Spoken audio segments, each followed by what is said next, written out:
The first thing I noticed wasn't the man, but the way the cat carrier in his lap was vibrating like it might explode. The second thing I noticed was that his smile looked way too calm for someone holding a feline bomb about to detonate. And I should know. My terrier, Peanut, had just bitten the sleeve off my jacket in protest. The vet clinic in downtown Seattle smelled faintly of lemon cleaner and unspoken panic. It was one of those crisp American spring mornings when the air felt like it had just been washed. Outside, the sky was a clear blue. Inside, every pet looked like it was plotting its own funeral. I kept my head down, whispering apologies to Peanut, who was wrapped burrito style in a blanket and still trembling. I didn't look at the guy 2 seats over until he chuckled softly, a sound warm enough to cut right through my frayed nerves. When I glanced up, his eyes were already on me. That was the moment everything in my life shifted. Just a breath, a look. That was all it took. "You okay there?" he asked, voice low, steady, almost musical. "Define okay," I muttered. He laughed again, and the sound hit my chest like sunlight. His name, I would soon learn, was Ezra Miles. 29. Graphic designer. Quiet. Thoughtful. The type of man who seemed born knowing how to listen. The type of man who looked like he held entire universes behind his eyes. But right then, he was just a stranger with a terrified cat named Clementine and a soft smile that felt strangely dangerous. "My cat might actually hate me," he confessed. "My dog definitely hates me," I replied. We shared a look. It was stupidly simple, but it felt like handing each other tiny, fragile pieces of ourselves and realizing the other didn't flinch. The nurse called his name and he stood, tall, broad-shouldered, warm-toned skin that looked golden under the overhead lights. He hesitated when the door to the exam rooms opened. Then he looked back at me. "I hope your dog's okay," he said. "I hope your cat won't murder you." I shot back. Another smile. But this one lingered. When he disappeared behind the door, something stupidly dramatic happened inside me. Like a string being pulled. Like a quiet, aching sense of I didn't know him, but I wanted to. 20 minutes later, as I paced the small waiting room and tried not to cry over my dog's injury, he came back out. Clementine, miraculously, was calm now, blinking sleepily in her carrier. Ezra waved to the nurse, thanked her, then looked around like searching for something. Or someone. His eyes found mine instantly. "Hey," he said softly. "How's Peanut?" "I don't know yet." My throat tightened. "They're stitching her paw now." He sat beside me without asking, close enough that our shoulders almost brushed. "You look like you're about to pass out," he said. "I feel like I'm about to," I admitted. There was a silence. Not awkward. Not empty. Just warm. "Want me to wait with you?" he asked. I didn't understand why the offer hit me so hard. Maybe because I'd spent the last few years pretending I didn't need anyone. Maybe because loneliness acts like armor until someone gently taps it and you realize it was only thin glass. I swallowed. "Yeah, I'd like that." He stayed. Through the updates. Through my rambling. Through the moment Peanut was finally brought back out. Drowsy but okay. When I cradled her in my arms, relief broke out of me so suddenly that it felt like weight collapsing off my ribs. "You're really good with her," he said quietly. "I try." "You don't just try." His gaze flicked to my hands, the way they trembled. "You care." The world felt too soft for a second. We walked out together, spring air brushing against our faces. I expected to say goodbye, shake hands, exchange a quick thanks. Something normal, something forgettable. But Ezra didn't step away, and I didn't either. He began, rubbing the back of his neck, unsure for the first time. "Can I give you my number? In case Peanut ever needs a moral support buddy. Or, in case you do." I laughed, breathless. "Yeah, you can." He typed his number into my phone, then paused. "Noah," he said, tasting my name like it meant something. "I'm glad we met today."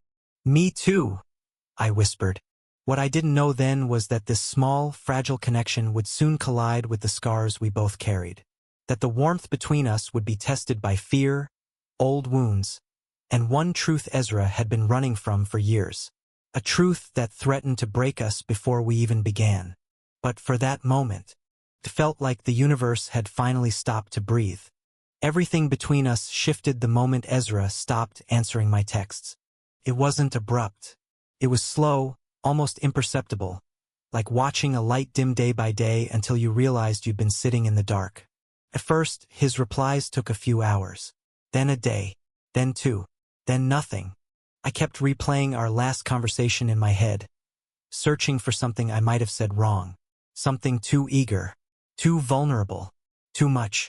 But the truth, as I would learn, had nothing to do with me. The silence stretched for a week before I finally saw him again. It was late afternoon. The Seattle sky stained with orange and violet. When I walked Peanut past the small community park near my apartment, I wasn't looking for him. I wasn't expecting him. But there he was, sitting alone on a bench, Clementine curled in his lap like a living ember. His shoulders looked heavier. His eyes were tired. And the moment he saw me, something in his expression flickered shut, like a door slammed by instinct. "Noah," he breathed. He said my name like it hurt. Peanut tugged on her leash, but I barely felt it. I stepped closer. "I've been worried," I said softly. He swallowed, fingers clenching around the cat carrier. "I know. I'm sorry. You disappeared." "I know." There was a tremor in his voice that unsettled something deep in me. I sat beside him, close but not touching. "Did I do something?" I asked. His eyes flashed wide. "No. God, no. You didn't do a single thing wrong." "Then why pull away?" He let out a shaky breath and looked at his hands, at Clementine purring softly against him. "My father," he said. "He had a stroke last week. I have been back and forth between Seattle and Tacoma, handling everything. I didn't want to burden you." A familiar ache tugged at my ribs. "You're not a burden." He shook his head. "You don't get it. When things get messy, I shut down. I've always been that way. It's like I don't know how to let people in when I'm falling apart." I hesitated, then asked, "Did you think I'd walk away if things got difficult?" He flinched like the question hit too close. "I liked you too much too fast," he admitted. "It scared me, so I pulled back before you could." My chest tightened. "Ezra, you don't get to decide for me." He looked at me then, really looked, and for the first time I saw the fear he'd been hiding. The kind forged from years of being the strong one, the caretaker, the quiet son who never allowed himself to need anything. The fear of being left behind. "Come here," I whispered. He didn't move, but he didn't pull away when I slid my hand over his. His fingers trembled, then curled into mine like surrender. "I'm not going anywhere," I said. "Not because you're perfect. Not because life is easy. But because I want you, even when things are hard." His breath hitched, and slowly, like a man stepping out of a burning room, he leaned his forehead against mine. "I've never had someone stay," he murmured. "Then let this be a first." Clementine meowed indignantly at the sudden intimacy, but neither of us moved away. The moment wrapped around us like something fragile but real. He exhaled. "Noah, can I ask something?" "Anything. Don't give up on me." It wasn't a dramatic plea or a romantic line. It was raw, honest, the kind of vulnerability that comes from someone who's never allowed themselves to need softness. I squeezed his hand. "I won't." We stayed like that until the sun dipped low and the air turned cool. For the first time in days, I felt like I could breathe. "Come home with me," he said suddenly. "Not to do anything. Just to sit. Eat something. Let me be around someone who makes the world feel quieter." My heart swelled, warm and unbearably full. "Yeah," I said. "I'd like that."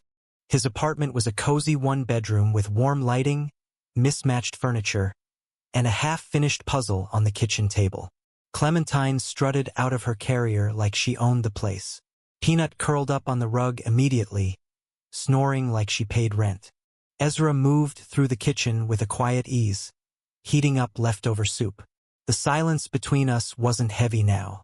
It was comfortable, homey. Halfway through dinner, He set down his spoon and looked at me with a seriousness that made my pulse stutter. "Can I tell you something?" he asked. "Of course. You're the first person I've wanted in a long time," he said. "And that scares me, but it also makes me feel hopeful." I reached across the table, brushing his knuckles.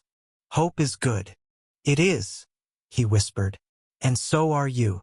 The room felt warmer, softer, like stepping into the light after years of dimness. Later, we sat on the couch, our shoulders touching, our legs almost tangled. His head rested lightly against mine. Outside, the city hummed. Inside, everything felt quiet, and when he finally laced his fingers through mine, it wasn't dramatic. It wasn't a confession or a promise or a beginning. It was just right. "I'm glad I met you in that waiting room," he said quietly. I smiled. "Me too. Feels like the universe nudged us together." "Maybe it did," I whispered. He kissed my temple then, soft, grateful, lingering. Not a grand gesture, just a gentle touch that said more than any words could. I closed my eyes, letting myself sink into the warmth of him. Some loves arrive like storms. Others arrive like sunrises. Ezra was both. And as I leaned into his embrace, feeling the steady beat of his heart beneath my cheek, I knew with a quiet, certain clarity, this was only the beginning. Thank you for watching. Don't forget to like and subscribe to stay updated with the latest videos.